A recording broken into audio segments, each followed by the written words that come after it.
Here we'll discuss the previous topic and resume that previous topic. In our previous topic, we were discussing about short stature, what are the clinical presentations, what are the diagnosis, examination, and all everything. So here our topic was the short stature.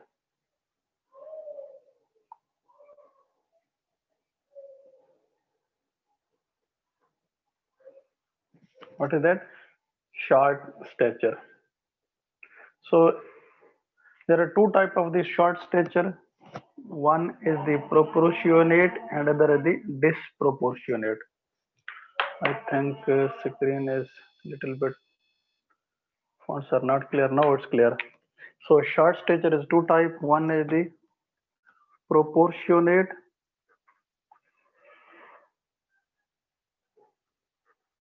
short stature and other was the disproportionate.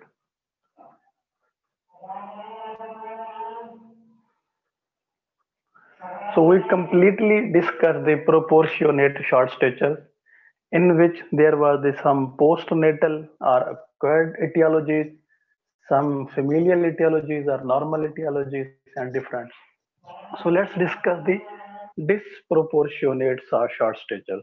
It means in this proportionate short stature, the upper segment ratio to lower segment ratio was normal or equal. Okay, what was the changing happen into the upper segment? Same changes were happening to the lower segment. But in this case, disproportionate short stature, it is further divided into category. One is known as short trunk dwarfism and other is known as short limb dwarfism. So here is the short trunk dwarfism and the other is the short limb dwarfism.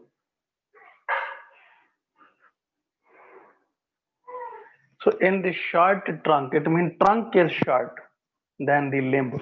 So here what will upper segment ratio lower segment. It means when the trunk is short as compared to the legs. So LS upper segment ratio, lower segment ratio will decrease. In this short trunk, name is indicating that trunk is shorter. When the trunk is shorter, it means upper segment is shorter than lower segment. So upper segment is shorter, so numerator will be smaller, denominator will be larger, so ratio will decrease. I gave you example 2 ratio 5, so it will be I think 0 point something. So ratio will decrease. But in the next, in the short limb dwarfism, it means when limbs are shorter and trunk are larger. Okay, so trunk will be bigger than limbs. So what is the ratio? Upper segment ratio, lower segment, it will increase. How it will increase? I gave you the example. So here consider the upper is the 10 and lower is the same 5. So it will become 2. So 2 is more. It means upper segment ratio, lower segment will increase and upper segment and lower segment ratio will decrease in the short trunk dwarfism and short limb dwarfism. Okay, so let's discuss the etiologies of the one by one. So let's etiology of the short trunk dwarfism. Etiologies of short trunk dwarfism. So screen is clear. So what are the etiologies of short trunk dwarfism? Multiple etiologies. So there are multiple syndromes. First one is the spondyloepiphyseal dysplasia. First one is the spondyloepiphyseal dysplasia.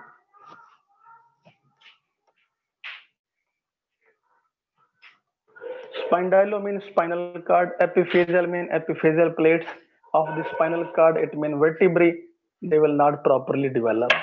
So that is the spinal cord. It means that the spinal cord growth will not be normal.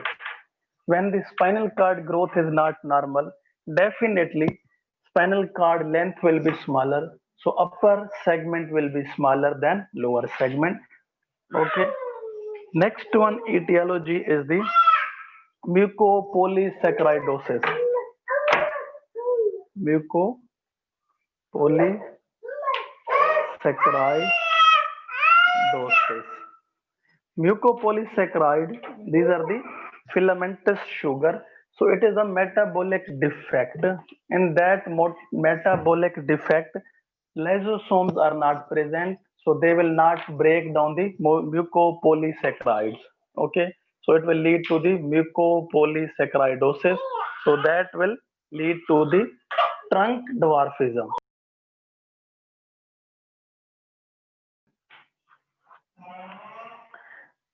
The mucolipidosis. Mucolipidosis. Okay, and fourth etiology is the Pott's disease. Pott's disease. Pott's disease means extrapulmonary tuberculosis, are also known as the TB of the or spine. Spine TB. TB of spine. It means it is the tuberculosis of the spine, that is known as Pott's disease, and other name of that Pott's disease is the Caries spine. Caries spine. So that when there is a tuberculosis of the spinal cord, so spinal cord or the vertebrae of the spinal cord will not properly develop and leading to the short trunk dwarfism. And last one is the hemivertebra or the butterfly vertebra. Butterfly vertebra. Other name of this butterfly vertebra is the hemivertebra. So when the vertebral column or the vertebra is a butterfly, every vertebrae, shape of the vertebrae of the vertebral column is butterfly shape. So that is the defect into the growth of the vertebral column. So most commonly this hemivertebra or the butterfly vertebra is seen in the special syndrome, that is the congenital vertebral defect. Congenital vertebral defect, and this defect is due to the Ehlers-Danlos syndrome. Ehlers-Danlos syndrome. It means in this Ehlers-Danlos syndrome, so that is the genetic condition. So this is the congenital. It means genetic defect. It is the genetic defect of the vertebral column. So what will be the feature of the Ehlers-Danlos syndrome? In this Ehlers-Danlos syndrome, there will be a first feature is the hemivertebra or the butterfly vertebra, same as so vertebra shape will be the butterfly. This is the first feature, and the second feature of the Ehlers-Danlos syndrome is the triangular face. Face of the child will be triangular. Triangular means upper forehead will be broader and the chin will be smaller like this one. So triangular face is what are the feature of the Ehlers-Danlos syndrome? In the Ehlers-Danlos syndrome, that is the congenital vertebral defect. So in this, the feature of the hemivertebra or the butterfly shaped vertebra. triangular faces, it means face of the baby will be triangular, and also there could be a pulmonary stenosis. So next feature is the, so I am going to write the feature of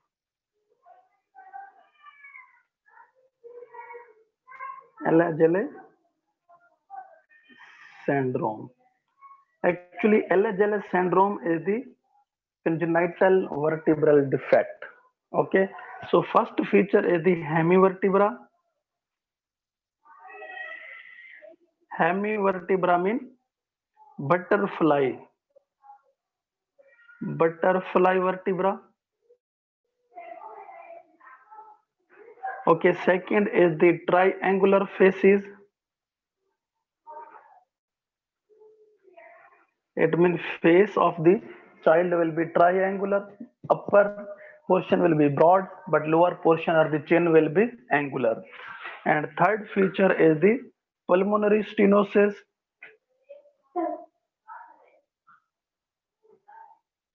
And fourth is the collapsed bile duct. So when the bile duct is collapsed, so it will lead to the jaundice. It will lead to jaundice. So there will be a neonatal jaundice. So these are the feature of the Ehlers-Danlos syndrome. That is the congenital vertebral defect. Okay. So someone can ask you this triangular faces mean upper face or the frontal bone is the broader and lower it will become a narrow. So this is the triangular faces. So this triangular faces are seen in other syndrome, that is the RSS. RSS means Russell Silver syndrome. Russell Silver syndrome. So in the Russell Silver syndrome, the triangular faces can be seen. So what will happen in the Russell Silver syndrome? Actually, at the chromosome number 11 in the Russell Silver syndrome, that is also genetic condition. On the chromosome number 11, there is a methylation defect in the methylation or the methylated defect. Methylation defect. You know this chromosome number 11 is not properly methylated in the DNA. So when this chromosome number 11 is not properly methylated, so it is the methylation defect. So it will lead to the small babies. So it means that the characteristics of the IUGR, intrauterine growth restrictions, and also lead to the small babies will lead to the poor growth, poor growth, and also triangular faces. So this is the Russell Silver syndrome and also feature of the Ehlers-Danlos syndrome. So again repeating for the new joiners. So we were discussing in our previous lecture, what is that we're discussing the short stature. In the short stature, there are two types of the short stature, proportionate and disproportionate. In the proportionate, upper segment ratio, lower segment will always remain normal, but in the disproportionate short stature, there could be a two type. One is the short trunk dwarfism and other is the short limb dwarfism. Okay, in the short trunk dwarfism, it means upper segment is smaller than lower segment. So upper segment ratio, lower segment will decrease. In the short limb dwarfism, name is indicating limbs are smaller, so upper segment ratio, lower segment ratio will increase. Clear? So what are the etiologies of the short trunk dwarfism? When you say there is a short trunk dwarfism, it means trunk is not properly growing. In the trunk there is the growth of the our spine. Our spine will not properly grow. So there is this spondyloepiphyseal dysplasia. It means spinal cord or the epiphyseal plates of the spinal cord will not properly ossify. And that next one is the mucopolysaccharidosis. It means filamentous sugar. It is a metabolic defect in which there is a deficiency of the lysosome that will not destroy or break down the filamentous sugar, that is the mucopolysaccharides. And next one is the mucolipidosis. And next one is the Pott's disease. So other name of the Pott's disease is the TB of the spine or the caries spine. So last one is the butterfly vertebra or the hemivertebra. In the butterfly vertebra or hemivertebra, it is the congenital vertebral defect that can be seen in the Ehlers-Danlos syndrome. So what is the Ehlers-Danlos syndrome? In the Ehlers-Danlos syndrome, there will be hemivertebra or butterfly vertebra, triangular faces, face of the baby will be triangular, pulmonary stenosis, collapsed bile duct leading to the jaundice. So they in the MCQs question can be asked. So butterfly vertebra or the hemivertebra is the feature of the Ehlers-Danlos syndrome. So triangular faces can be seen in Ehlers-Danlos syndrome. Triangular faces can be seen in the RSS. What is the RSS? RSS is the Russell-Silver syndrome. In the Russell-Silver syndrome, a chromosome number 11 is not properly methylated, so small baby will be small like the IUGR babies, and there will be a poor growth with the triangular faces. Okay, so next one. So what are the etiologies of the short limb dwarfism? So etiologies of short limb dwarfism. It name is indicating that limbs will be smaller than the trunk. So when the limbs are smaller than trunk, so upper segment ratio, lower segment ratio will increase.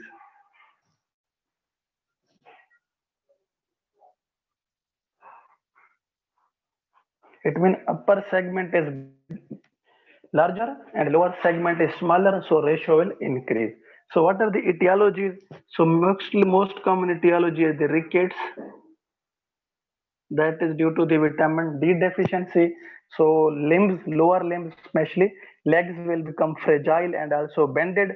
So rickets. Next one is the achondroplasia.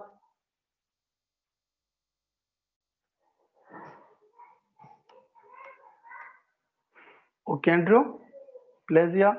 And third one is the osteogenesis imperfecta. Osteogenesis imperfecta. Fourth one, congenital hypothyroidism. Congenital hypothyroidism. Fifth one is the chondroectodermal dysplasia.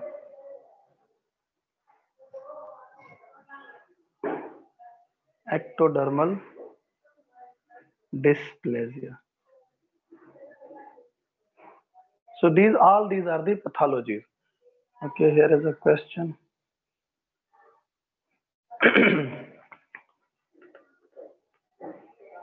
Okay, here we're discussing the what are the etiologies of the short limb dwarfism is the rickets, achondro, achondroplasia, osteogenesis imperfecta, congenital hypothyroidism, and chondroectodermal dysplasia.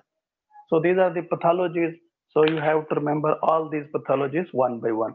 So I am going to discuss some important, especially achondroplasia, what is the achondroplasia, and osteogenesis imperfecta. So here is a question. So let's discuss the what is the achondroplasia and the osteogenesis imperfecta.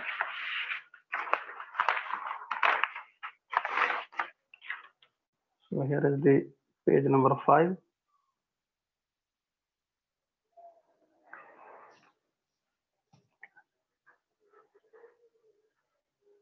achondroplasia.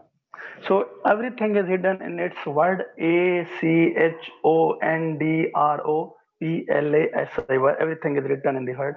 So A stands for it is the autosomal dominant. Autosomal dominant. It means it is more common in the boys.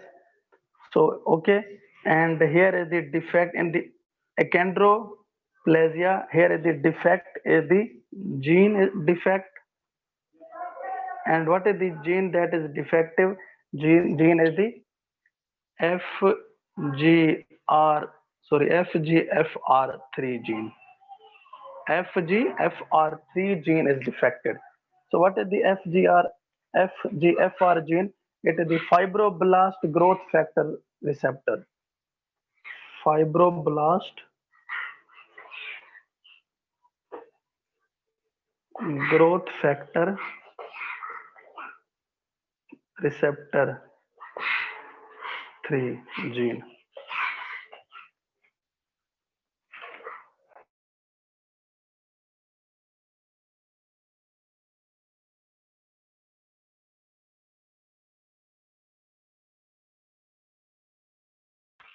Okay, so in the achondroplasia, there is a gene defect, and that gene is the FGFR3 gene. FGFR3 gene stands for the fibroblast growth factor receptor 3 gene. It is defective. When this gene is defective, it is the autosomal dominant A, and C stands for the champagne glass pelvis on X-ray. So on X-ray, pelvis will appear like the champagne glass.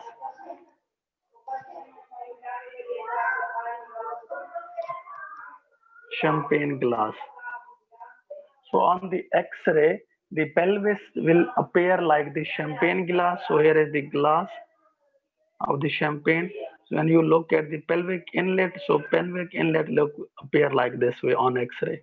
So this is the pelvic inlet. So pelvic inlet will look like the champagne glass on X-ray. Okay, C, and next one is the H. So H stands for the hand abnormality. So hand abnormality. So what is the hand abnormality? Hands will appear like the trident hand. Hands are the trident hand. Trident mean like the hands fingers will be like the obese, and between the fingers there will be a triangular like area. So this is the trident hand.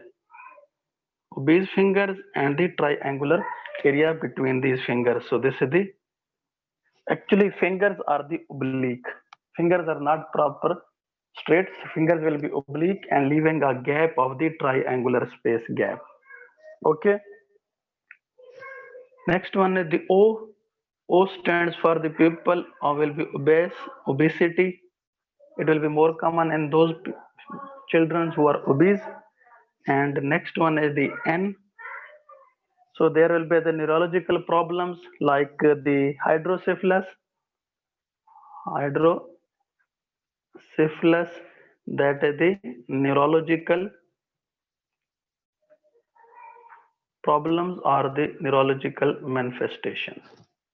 Okay, so I am again repeating achondroplasia. A for the autosomal dominant, C is the champagne glass pelvis on the X-ray, H is the hand abnormalities. Locally, hand will appear the trident hand. It means fingers will be oblique. O is the people are the obese. N is the neurological manifestations. It means there is a hydrocephalus can be present in this condition. Okay, and sixth one is the D. So D stands for the delayed motor milestone. So delayed motor milestone. So very simple.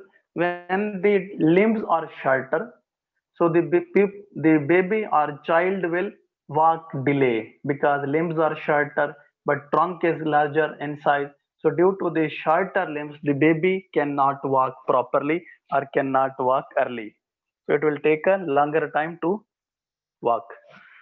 Next one is the R. R stands for the, it can be recognized at birth, recognized at birth because there's a hydrocephalus, limbs are shorter, okay, and other is the hands abnormality like the trident hand, and also we will check the X-ray and X-ray will appear the champagne glass X-ray. After the R is the O, so here O stands for the bowing legs. Here is the O. Actually not a B, bowing legs mean legs are the, so not a straight, it will be bowing. Okay, and next one is the P, so that the proximal limb shortening. Proximal limb shortening. Proximal part of the limbs will be shorter. So when the growth happens, keep in mind. So here is the humerus, knee joint. Okay, sorry, elbow joint. Here is the radius and ulna. Here is the hands. So when the growth occurs, first there will be a growth of the distal part and then the growth of the proximal part. So here the proximal limb will be shorter. So this side will be smaller as compared to this side. So growth of the distal part will be normal, but growth of the proximal part, it will be short.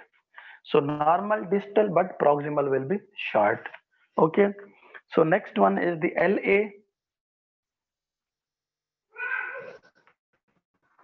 LA stands for the large head. So it has the large headed.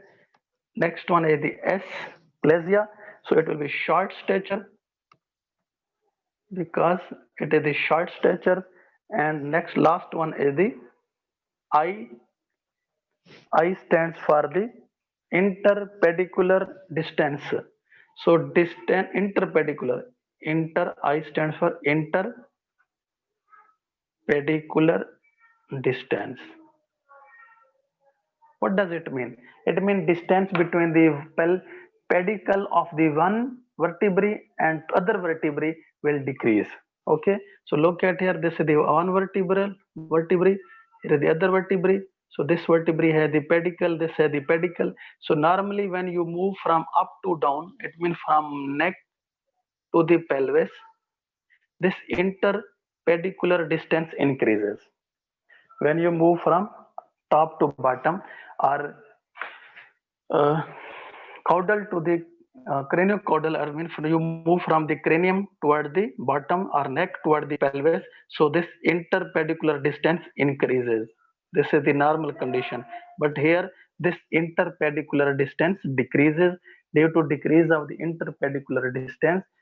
So stature will be short. So therefore it is the short stature. Okay. So these are the features of the achondroplasia. Again repeating, what are the features of the achondroplasia? Autosomal dominant, champagne glass-like pelvis inlet on X-ray, trident hand, obesity, hydrocephalus is the neurological problem. Next one is the delayed motor milestone. It means this baby will walk later because limbs are smaller. So it can be recognized at birth. So it will be the bowing legs like the rickets. Proximal limb will be shorter. Large head like the hydrocephalus type.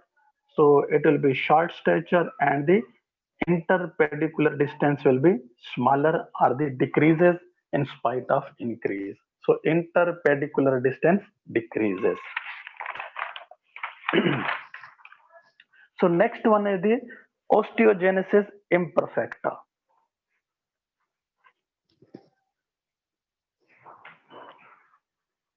Osteogenesis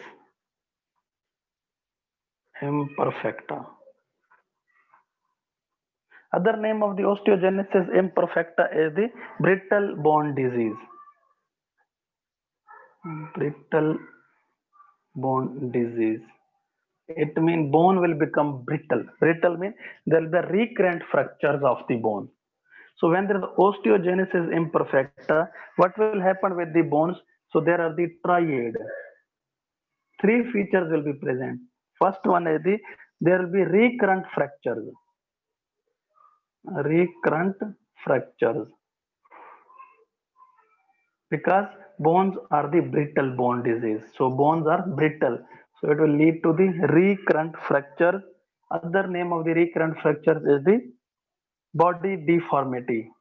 So it will lead to body deformity because bones are multiple times fracturing. So therefore there will be no specific skeletal support. So body will deform, body deformity.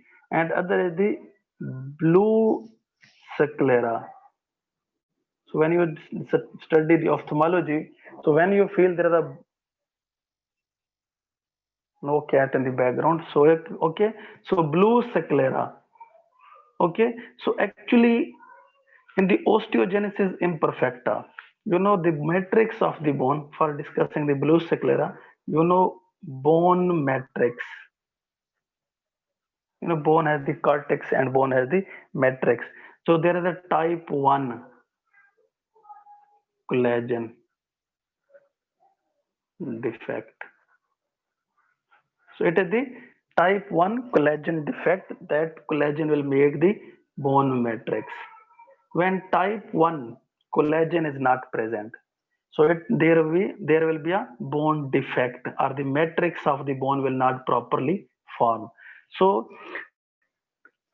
in this blue sclera, why the sclera is blue? Because there is no proper collagen formation. No proper collagen formation.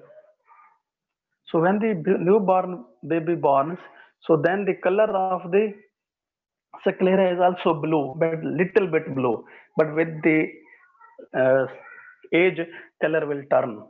Okay, of the sclera will become whitish in color because sclera is the layer of the middle layer of the eye. So it will turn into the whitish because there is a proper formation of the collagen. So here is what is your question? Yes, I think here is a cat in the cat. Sorry, everyone. Okay, so again I'm repeating brittle bone disease or the osteogenesis imperfecta. It is a triad recurrent fracture. When there is a recurrent fracture, it will lead to the body deformity, blue sclera. That blue sclera is the no proper collagen formation. When there is a no proper collagen formation, the eye or especially sclera will appear blue. Okay, and third feature, because it is a triad, it will lead to the deafness. So deaf baby will born due to the osteogenesis imperfecta. Deafness, blue sclera, recurrent fractures. These are the features of the osteogenesis imperfecta. It means there is a no proper collagen formation, type 1 collagen formation. So if you give the, I will discuss in the treatment, how will you treat it? Okay. So next one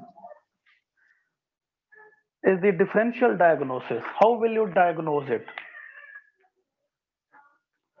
So for first discussing the differential diagnosis, I want to discuss there are some growth assessment parameters. What are the growth assessment parameters of the growth? Okay.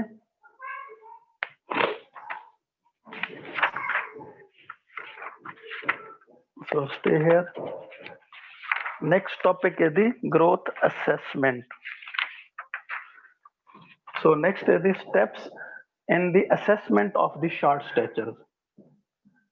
So steps in assessment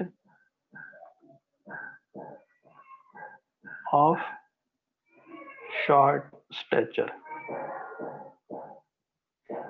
How will you assess? Which one steps you will take to assess the short stature? Okay. So first one step is the accurate height measurement. Accurate height measurement. Accurate height measurement. How will you accurately measure the height of the child? Okay, so there are the two kind of the child. You have to measure the accurate height. So if the children is less than 2 years, if the children is more than 2 years, so what are the accurate method for assessment of the height? So first one, if the child is the less than 2 years, then the spine length is measured. What is measured? Spine length. Spine length is measured. And how will you measure the spine length? Spine length is measured by the help of the infantometer. Infantometer. You will use the infantometer to measure the spine length. So if the age of the child is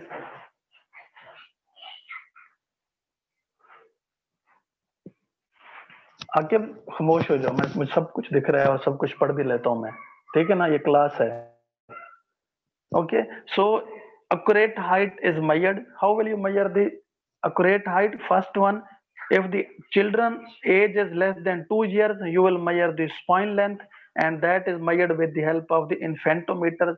So we have already discussed the infantometer, where the child will lay down between two plates, between head and the foot plate, and you have to measure the proper length. When the child is older than 2 years, then you will measure it with the help of the stadiometer. STADIO, stadiometer. In the stadiometer, actually it is a stand I have already discussed with the ruler head. So you can measure it with the stadiometer.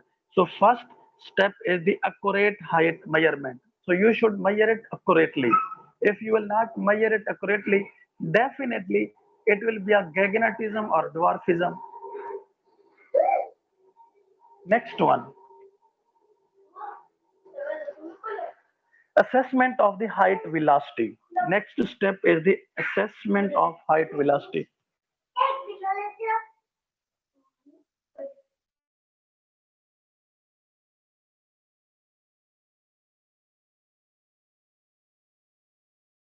Proceed our discussion.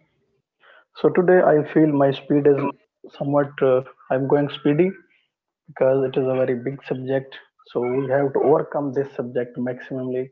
So therefore you have to compensate the speed. Otherwise we can't cover this subject. So let's proceed our discussion. So we are discussing about the assessment, how you will assess the growth.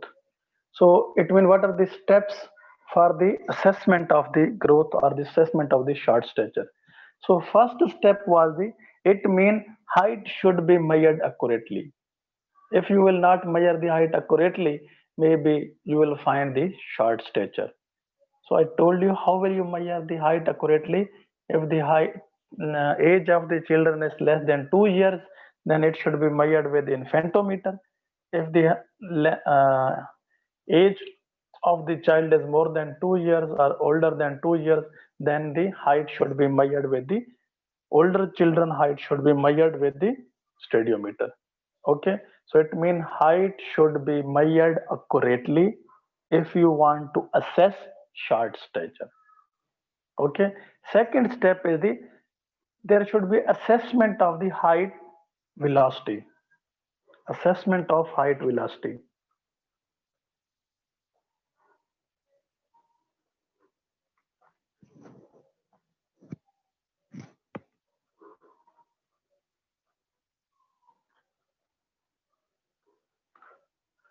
You know what should be the rate of increase in height? Height velocity mean, you have studied in your physics, velocity mean height velocity, especially it means rate in increase in the height. So it means rate of increase in height, so that is the height velocity, rate in increase in height over period of time. It means on which time what should be the rate of increase of height, and that is expressed in centimeter per year. It means every year how much centimeter should be increase in height. So it means rate in increase in height over a period of time. Period of time is year and rate of increase is measured in centimeter. So it means every year how much centimeter it should increase. It means height should increase. So let's discuss every in first year. In first year of life, in first year, the average height velocity is 25 centimeter per year. In first year of life, average height velocity is, so again maybe I will send the notes and you will not understand it properly. So in first year, average height velocity or average rate in increase in height is 25 centimeter per year. First year only, first year of life. Okay, and then in the pre-pubertal year. Okay, pre-pubertal. Sir, screen is not clear, sir. Okay, okay, don't worry. I think now it will be clear. So in pre-pubertal year mean 4 to 9 years, 4 to 9 years. So it will decline. It will not increase 25 centimeter per year. It will decline. It will become 4 to 6 centimeter per year. 4 to 6 centimeter per year. So first year, when the age of the child is first year, then the average height velocity is 25 centimeter per year. It means that is maximum height velocity is in first year. Clear? Next, in pre-pubertal year, it means from 4 to 9 years of the age. That is the pre-pubertal year. Then the average height velocity is 4 to 6 centimeter per year. It means that has declined. And then third, during puberty, during puberty, the height or rate in increase in the height, it will become peak height velocity. So what is the peak height velocity during puberty? Peak height velocity, and that peak height velocity is 10 to 12 centimeter per year. Clear? So again repeating for the new joiners because some students were absent, not present or not attended the class. So let's discuss. Second assessment is the assessment of height velocity. So height velocity is assessed. How it is assessed? It means rate in increase in height, okay, over a period of time. It means I give you formula, height increase upon time. So that will become rate. Height increase upon time. Height increase is expressed in centimeter and time is expressed in years. It means every year what should be the increase in height. So that is the height velocity.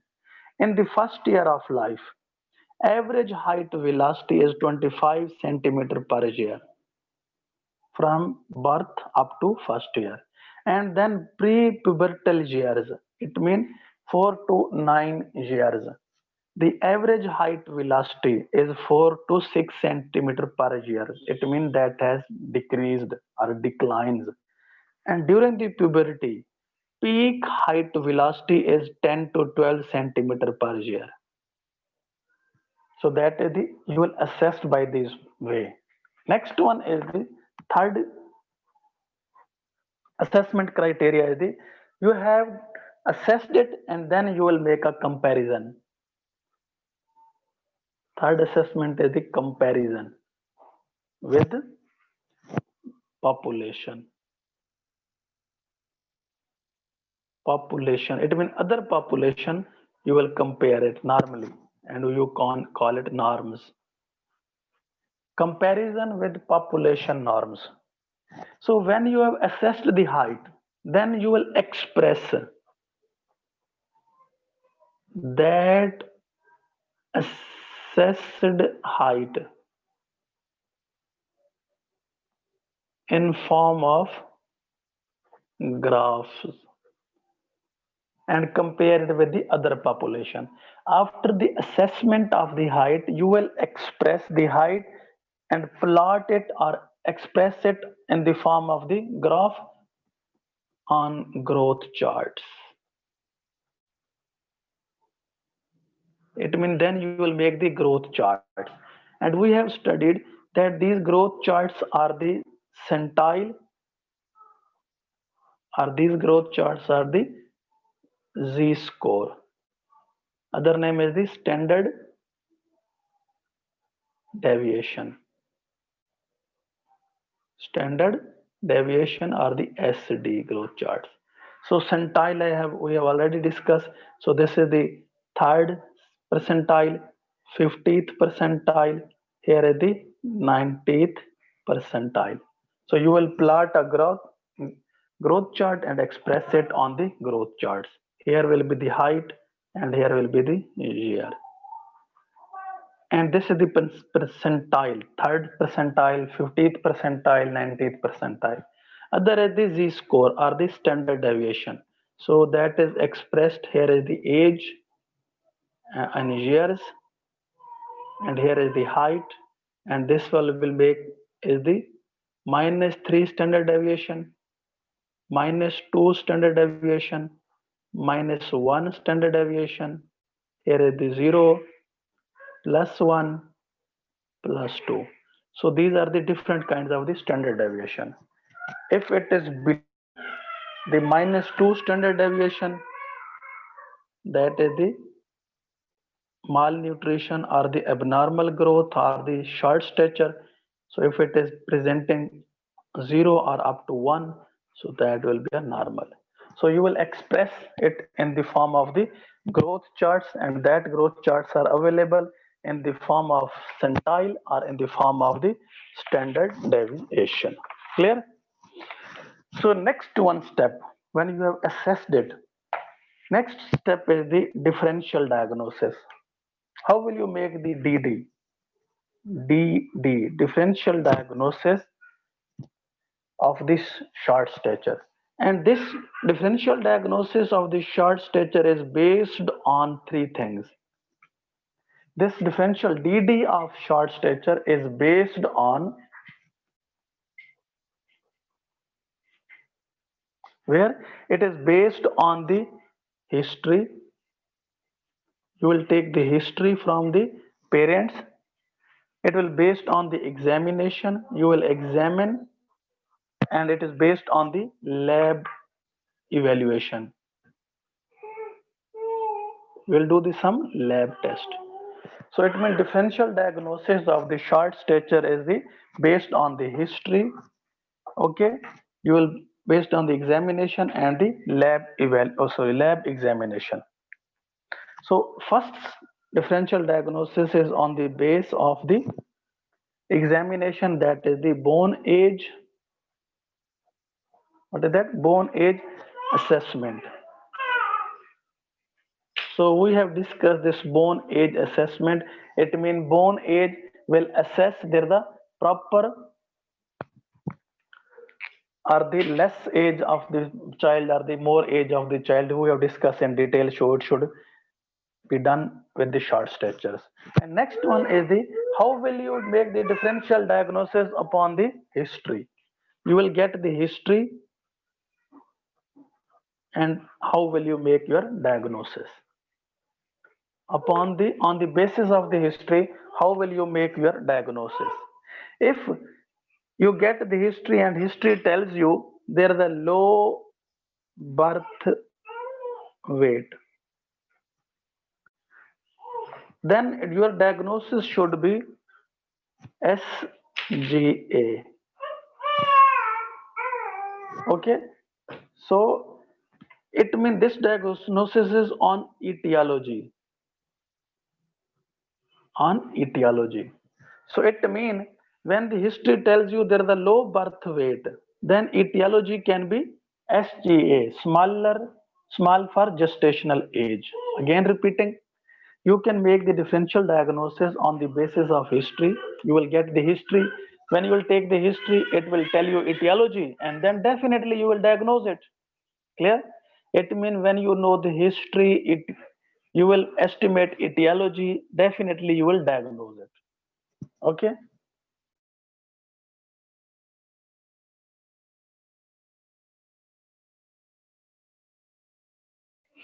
Okay, so if the history is the low birth weight, then you will get the what should be the etiology. So etiology is the SGA, small for gestational age. So definitely your diagnosis is the short stature. If you get the history that the history is the polyuria, polyuria. So, what is the etiology of the polyuria? Etiology of the polyuria is the chronic renal failure. Chronic renal failure.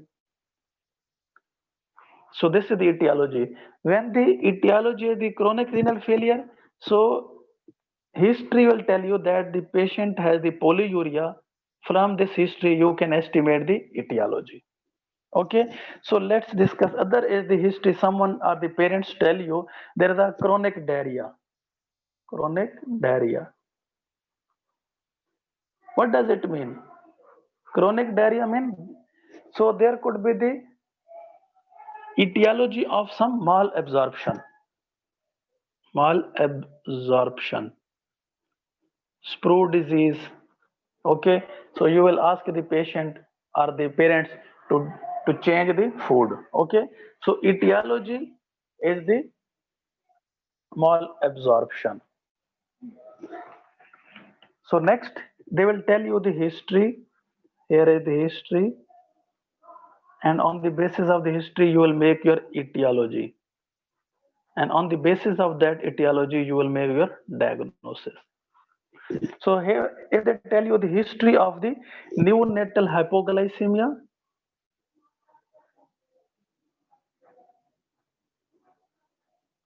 when the neonate has the hypoglycemia, jaundice,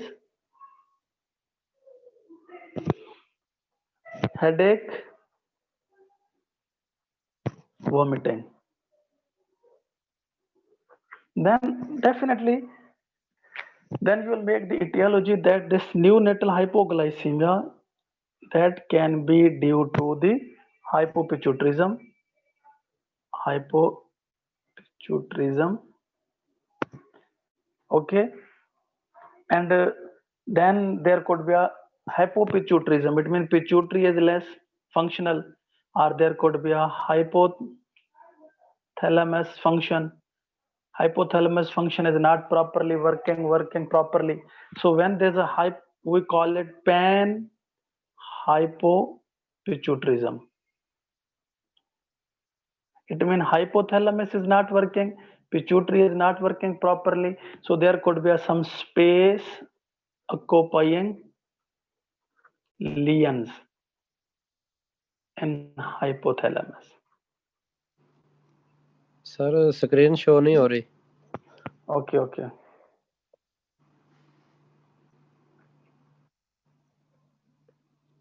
Okay, when the parents tells you the neonatal hypoglycemia, or neonatal jaundice, headache, or vomiting.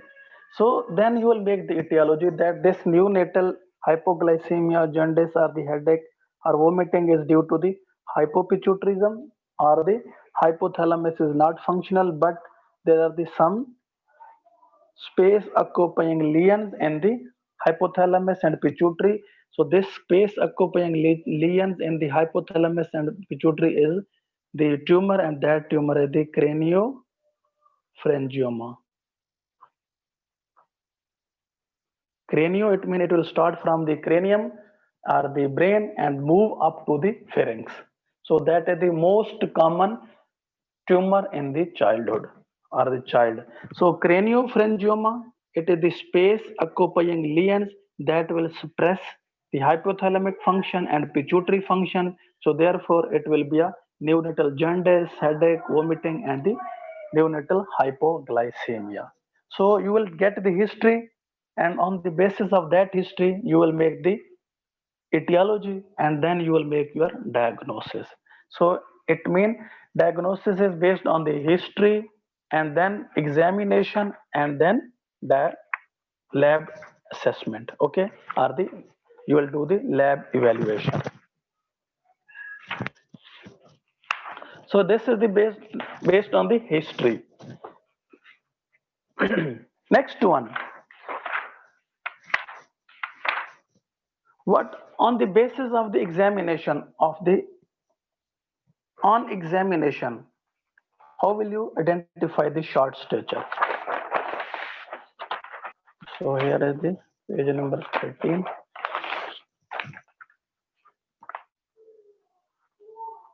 On examination.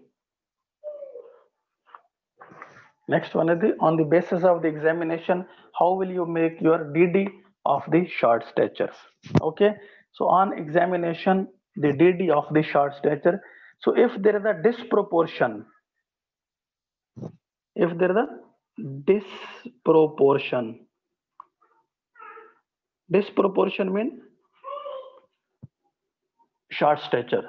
Disproportion short stature mean when the upper segment to upper segment ratio lower segment is not normal. Is not normal. It means sometime upper segment is larger and sometime lower segment is larger. It means trunk dwarfism and the limb dwarfism. So that is suggestive for the skeletal dysplasia. What is that? So when there is a disproportion, keep in mind on the examination, you feel what you feel. Sometime upper segment is larger than lower segment, and then sometime you observe the lower segment is larger than upper segment. When the upper segment is larger than lower segment, it means that is the upper segment is bigger and lower segment is smaller. So that is just a for the limb dwarfism. Limb dwarfism. When you feel upper lower segment is larger than upper segment, that is suggestive for the trunk dwarfism. Trunk dwarfism. So on the examination, you can feel there could be a limb dwarfism, and on examination, you can feel there could be a trunk dwarfism. It means upper to lower segment ratio will not. Okay, I'm repeating. So we have discussed the short stature as two types. One is the proportionate short stature and other is the disproportionate short stature. In the start of the lecture, I told you short stature is two types. Look at here. Short stature, it is two types: proportionate short stature and the disproportionate short stature. In the proportionate short stature, upper segment to lower segment ratio always remain constant or normal. But in the disproportionate, sometimes it is called as short trunk or the trunk dwarfism or the short limb or the limb dwarfism. When there is a trunk dwarfism, it means trunk is smaller than legs. Trunk is smaller than legs. So that is the trunk dwarfism. Look at here. Here is the neck. Here is the trunk. But legs are larger. Legs are larger. So here are the pubic symphysis. So upper segment is smaller and lower segment is larger. This is larger, this is smaller. So that is known as trunk dwarfism because trunk is smaller. If upper segment is larger and lower segment is smaller, look at here, head, neck, upper segment, and these are the lower segment, legs. So this upper segment is larger and this lower segment is smaller, known as limb dwarfism. So disproportionate on examination, you can feel there is a disproportion, and this disproportion can be two types: limb dwarfism or the trunk dwarfism. Then you will make your differential diagnosis or etiology. This is suggestive. Disproportion is suggestive for skeletal dysplasia, skeletal dysplasia. It means skeleton will not properly grow. It can suggest for the rickets because limbs are not properly growing, and it can suggest for the hypothyroidism.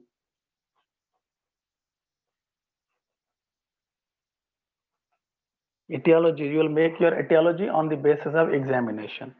So on examination, when you feel there is a disproportion, and this disproportion, whether it is limb dwarfism or it is trunk dwarfism, then etiology is the skeletal dysplasia, rickets, or the hypothyroidism. Okay, so on the examination, when you are doing the examination, on examination, when you feel there is a hypertension, baby or the child has the hypertension, so that hypertension will give you the suggestion. It is suggestive for the chronic renal failure. So you will make your etiology. If the baby has the hypertension, then your etiology is the chronic renal failure. If you feel there is a frontal bossing means frontal bone will protrude forward. When the frontal bone will protrude forward, so definitely there will be a nasal bridge depression. What will be? Nasal bridge depression. On examination, when you feel frontal bone is protruding forward or moving forward, but nasal bridge is depressed, so you will make your etiology, and that etiology is due to the hypopituitarism. Hypopituitarism.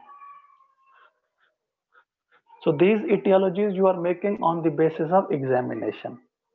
And last one, if you feel there is a goiter, okay, so that is the suggestive for the hypothyroidism.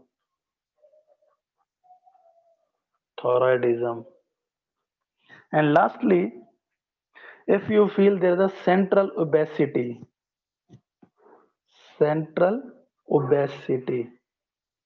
what is your etiology? When there is a central obesity to the children, what is your etiology?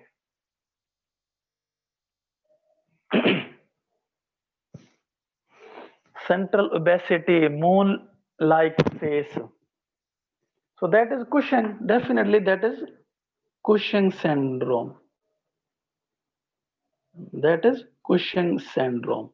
So you can make your differential diagnosis on the basis of the history, on the basis of the examination and lab diagnosis. Okay, so let's move on to the lab diagnosis. There are the some lab tests or the lab diagnosis or lab evaluation. Okay, lab tests. So let's discuss the one test for the growth hormone deficiency. When there is a growth hormone deficiency, you know, when the baby is in the fetal intrauterine life or the fetal life, then there is no need for the growth hormone. Then there are the insulin like growth factors, tumor like growth factors. So these are important. Okay, but after the birth, growth hormone is sufficient or the only main stream for the growth of the baby. So when there the growth hormone is deficient, so there could be a short stature. So growth hormone deficiency will lead to short stature. Growth hormone deficiency will lead to short stature. So how will you assess growth hormone is deficient or not? Assessment of the growth hormone deficiency. So you will do the growth hormone stimulation test. What will you do? Growth hormone stimulation test.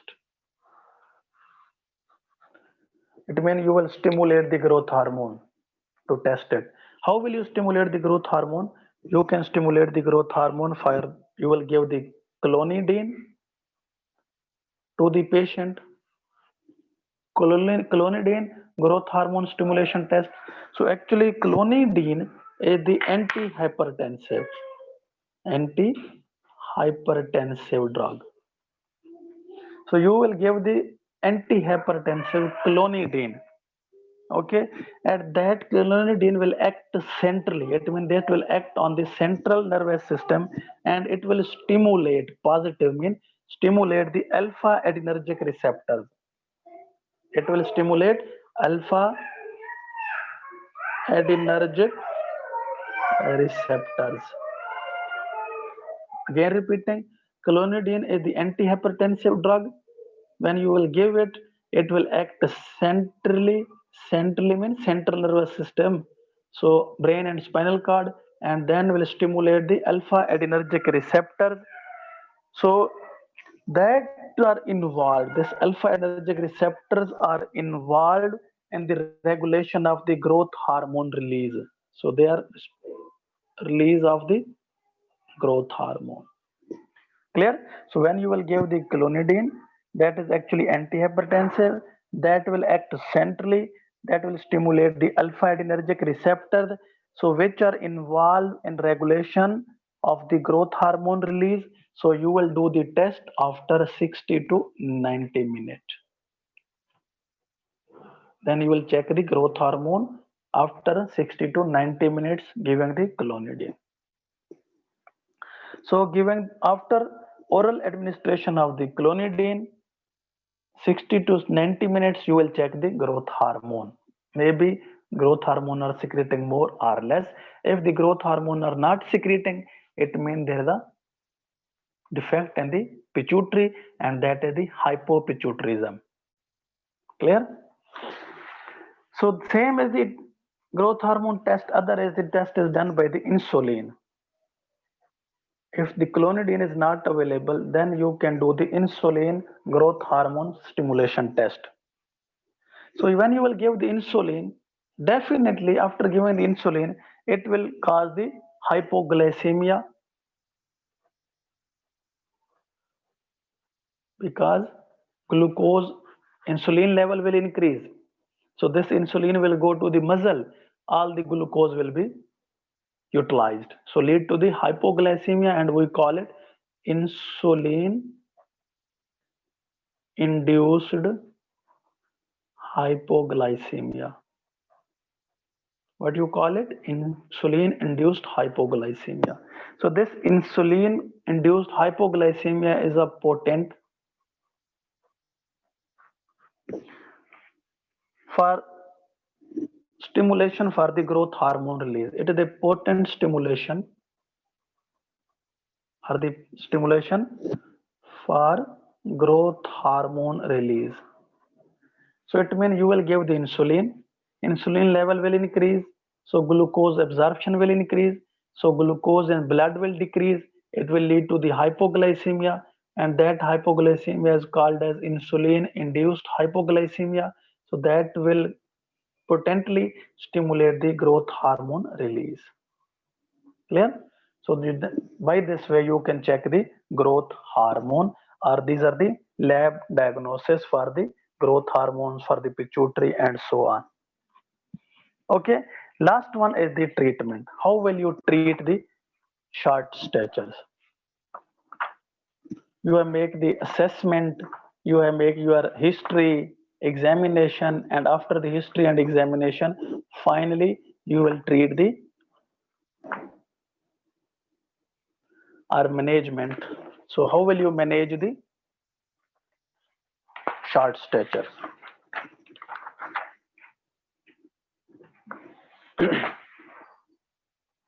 Here is the management. Actually, management mean, what is the meant by management and treatment? When the word is management, it means it includes history, it includes examination, it includes the diagnosis and treatment. When the word is treatment, it is just treatment. Keep in mind. When the question is asked, write the management, then you will write the history, examination, evaluation, lab diagnosis, and investigations and treatment. When the word is only treatment, then you will write only treatment. So here is the management. It means history, everything.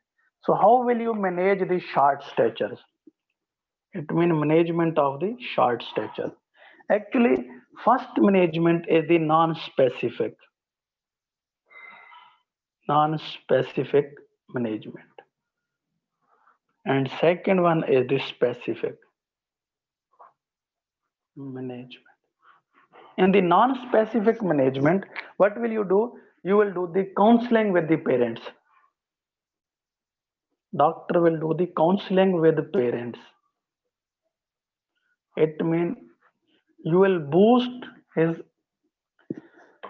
confidence that short stature is not a big problem. You will impact the positive aspect of the short statures, and the patient, when the doctor will give the positive aspect of the short stature to the parents, and then parents will give the positive overview to the child, so child will not lose his confidence.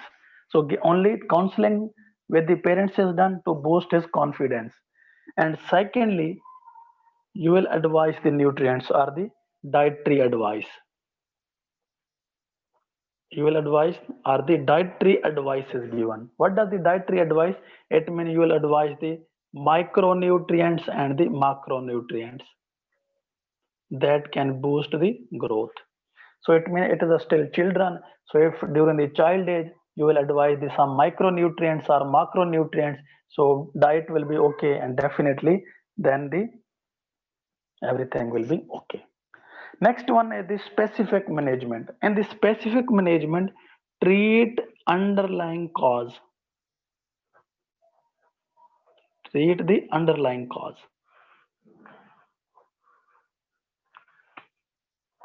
So if you are going to treat the underlying cause, like if there is a growth hormone deficiency, okay, consider here is the growth hormone deficiency. So how will you treat it? So you will give the recombinant growth hormone therapy. How will you treat it growth hormone deficiency? Treat it by recombinant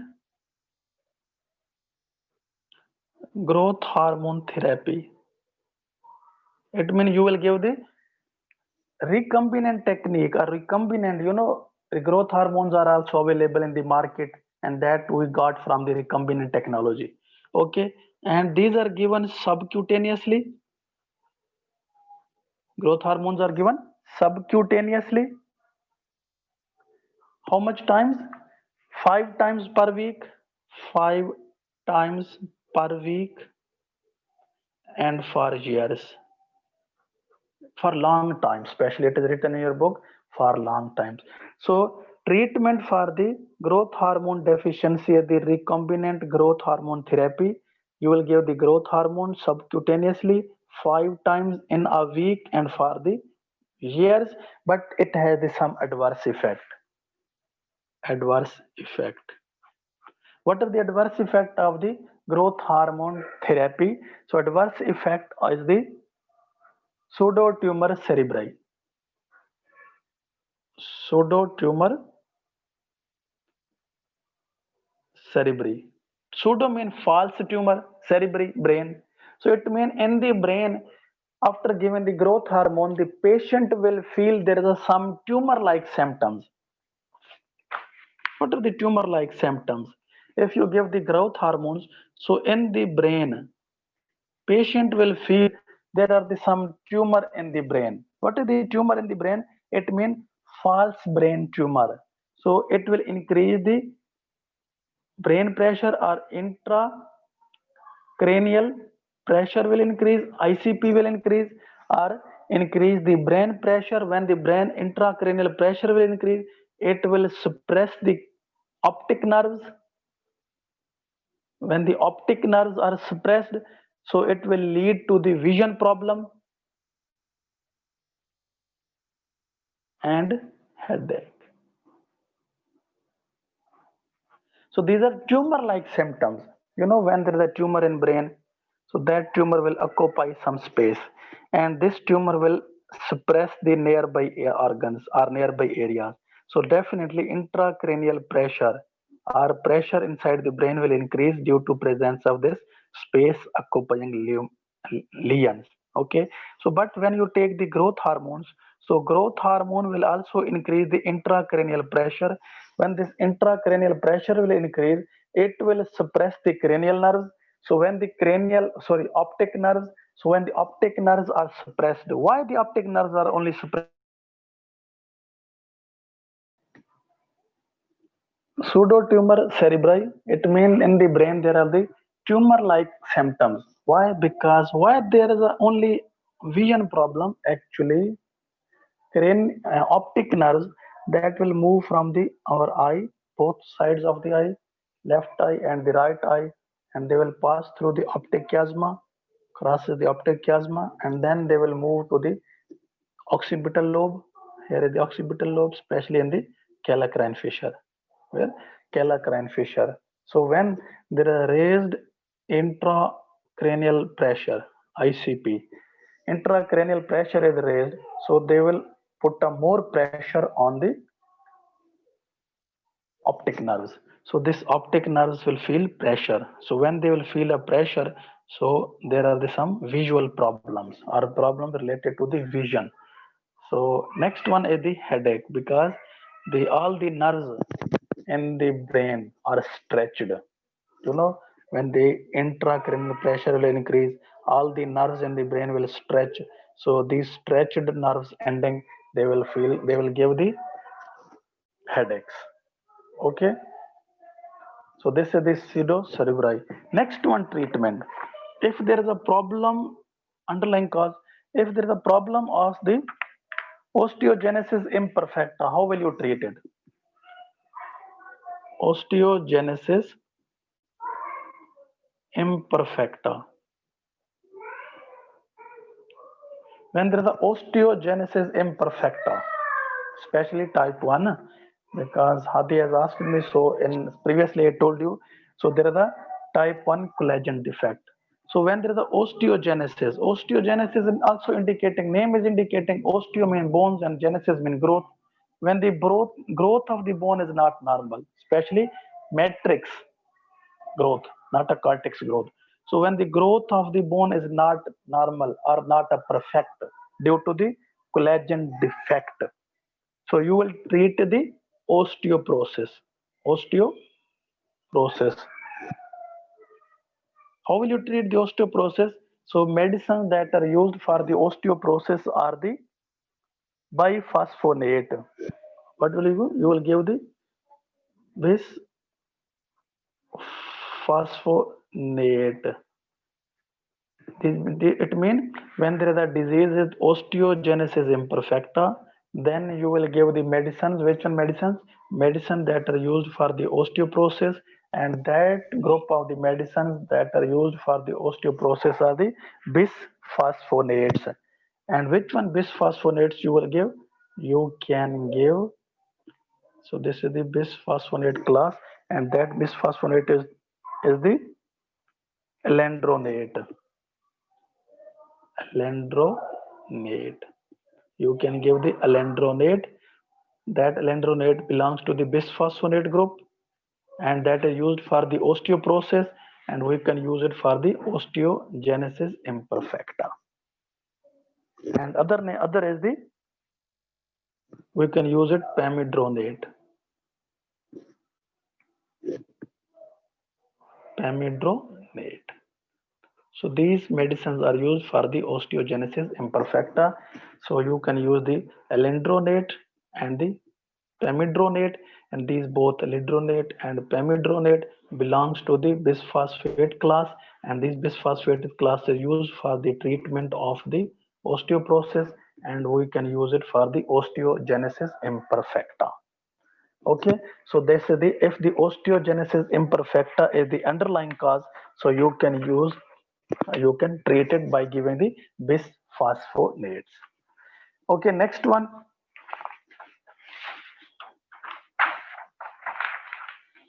If there is a problem or etiology, we have studied there is no growth hormone, and if you give the growth hormone, then problems can be solved. But if there is a problem in the deficiency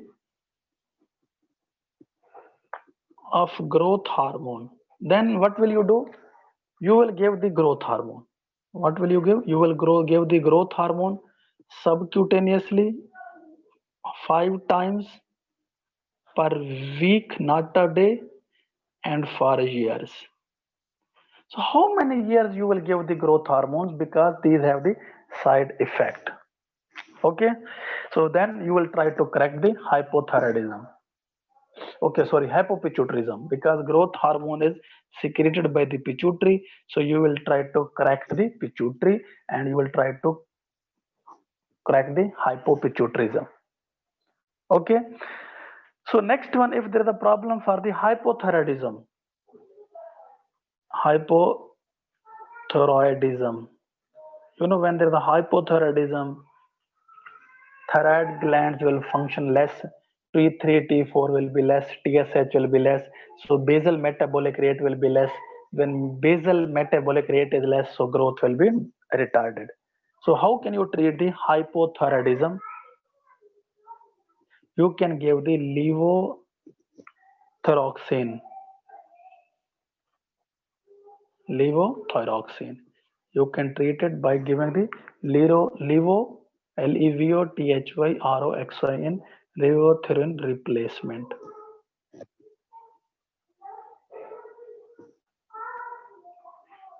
Okay, therapy. Actually, these are the hormones, and levothyroxine is resembling in structure and function with the thyroid gland hormones. So you will give the levothyroxine.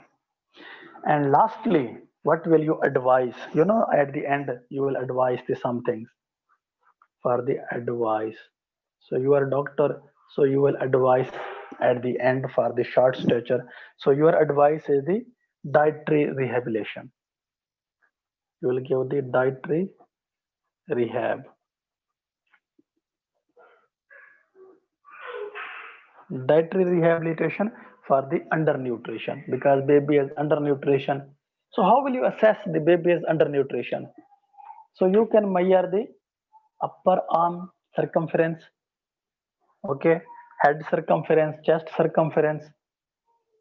Okay, so by assessing these circumferences are the and diagnosing all these things, so then you will give the advice for the dietary rehabilitation. So if now you have to tell me, if the baby has the diarrhea, and that is the constant diarrhea, so then your etiology is malabsorption. Agree? Now you have to treat that baby. Baby has the diarrhea, especially constant diarrhea. Okay, and your etiology, maybe that etiology is the malabsorption, and then you will ask from the parents, what are you eating, what are you giving the food to your baby, and they say they are giving the wheat, because age of the baby is 2 years.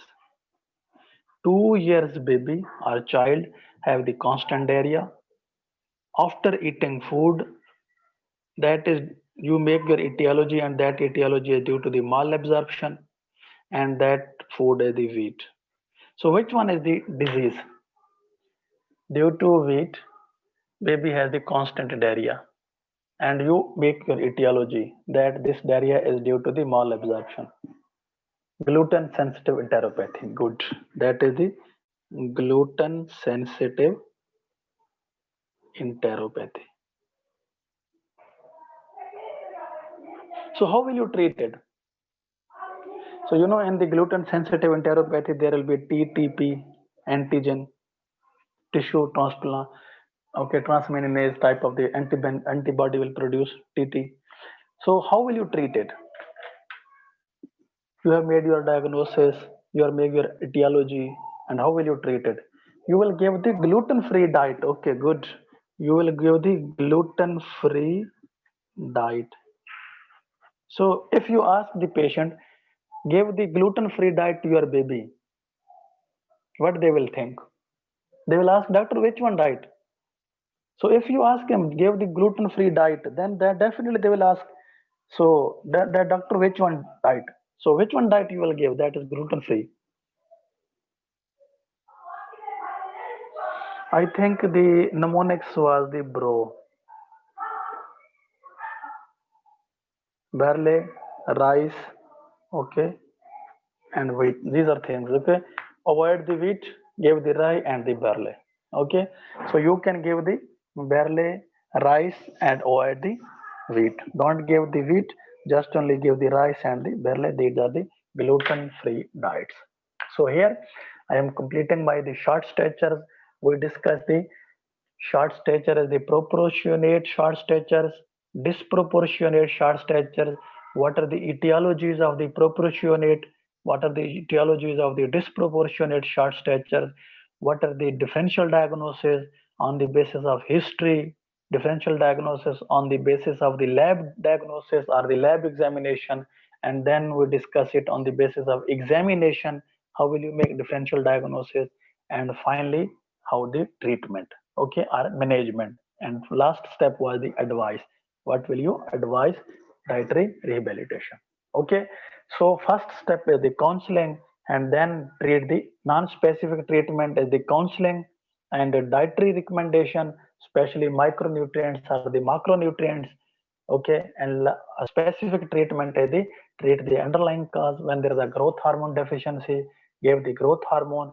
When there is a osteogenesis imperfecta, you can give the osteoporosis medicine, okay, bisphosphonates. Okay, if there is a hypothyroidism, then you can give the levothyroxine, so on, such a diseases. So lastly, you will advise your patient. So I am going according to the OPGAI. Okay, so here according to the OPGAI. So last topic of this growth and the development is the, in next lecture we will discuss the last topic of the growth and development, that is the failure to thrive. So last topics are failure to thrive. What is the failure to thrive? What are the clinical presentations? What are the differential diagnosis and treatment? And one topic is this one, and other one is the head shape and size abnormality. Size abnormality. So inshallah, in our next lecture, that will be the last lecture of the growth and development, and definitely I will gear up my speed. I will increase my speed. Why I am telling you these topics before? Because before coming in class, joining the class, once you will read from the OP Ghai book or the Essential of Pediatrics by the OP Ghai.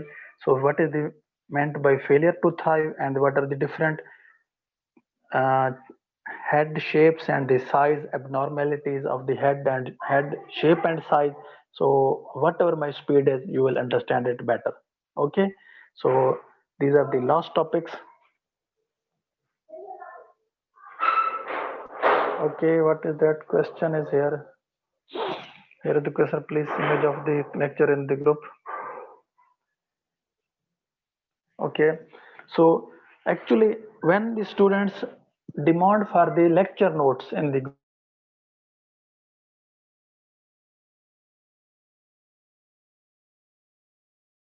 I have mentioned you three books for your study because my lectures are the collection of these three books.